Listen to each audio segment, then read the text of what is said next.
We are all living in the matrix. We live in our perception of the world.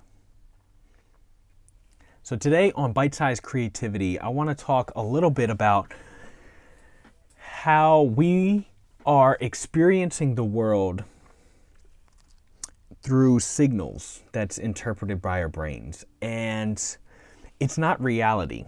We experience what we focus on, not necessarily what could actually be there, but rather our view, our perception of it.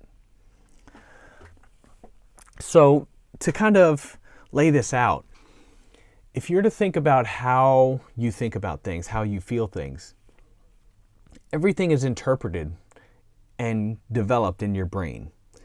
If you feel something, you put your hand on a rock, you feel a cut. Those are signals that are sent to your brain. The things that you see are seen through your eyes, and that sends a signal to your brain. The sounds that you hear come in through your ears and send signals to your brain. So everything is developed in this brain that sits in total darkness inside of your skull. So therefore, that is what we have that is creating these movies, these images in our head. And now, how does that relate to creativity and art? Well, what I believe is that everybody has their own special flavor of art, of creativity. Everybody has something that is special and unique to us. Nobody else on this planet has the same experiences and the reactions to those experiences that you do. And that's something that brings something special to your artwork, to your stories. Yes, somebody else in your neighborhood could be brought up similarly. However, their reactions and how they relate to how they've been brought up is going to be slightly different than yours. And the combination of all of these things is going to make these big radical changes. Another way to think about this is think about the fact that each one of us has a similar skull. Not the same, but a very similar skull. And we have a very similar set of musculature that goes over top of our skull. However, our faces are different.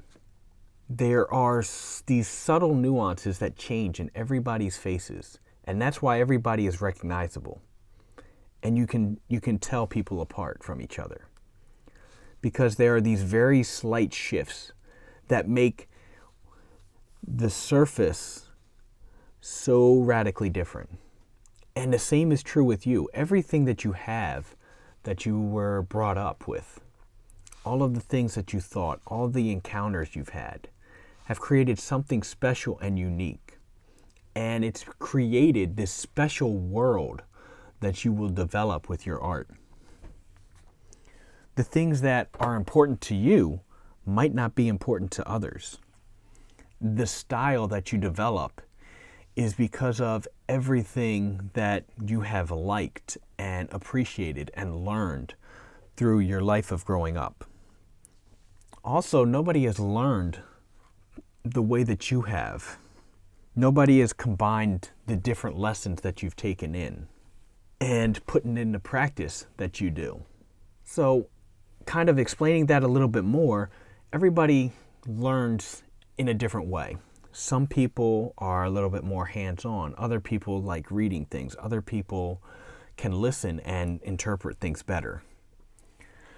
But also, when you add in a combination of the different things that you learned, and when they start working together in new ways, it creates a different bond that shows through in your art.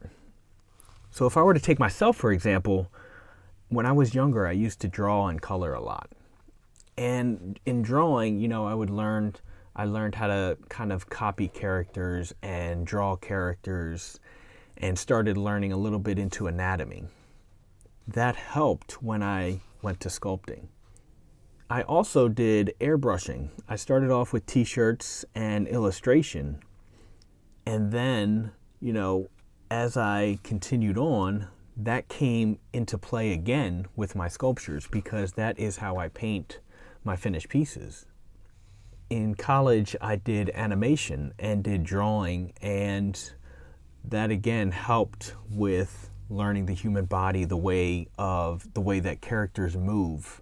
We also did a little bit of claymation, which when I started doing that really got me interested in sculpting and being able to move the characters. So all of these things blended together is what created the style that I have, as well as everything that I liked, all of the art and lessons that I took in from all different areas. Your art is special and unique to you. It will be influenced by your past, by your feelings, the decisions that you make. And because of your unique life, your unique situation, you will be able to create some amazing art that is special to you and that nobody else can. And that is why I believe art is this special medium, this special thing that will never be able to be duplicated by machines or by anything else. And that is so unique to humans as being able to create something that expresses all of these emotions that we have. Some art will express it through the brushstrokes, through the emotion of the characters, through the stories of the characters. And so I want you guys to dig into that inner child you have, that special creative side that you may have locked away, and to use that creativity to tell your stories and to express your feelings, your emotions. Whether it's something you want to put out into the world or whether it's something you want to just kind of use as a daily journal to kind of express yourself. But just know that the art that you create is special and unique to you. And no matter how it turns out, it can be amazing. It doesn't have to be perfect. It doesn't have to be beautiful. It just has to be you having fun and doing it. So go out there and have fun with your creativity.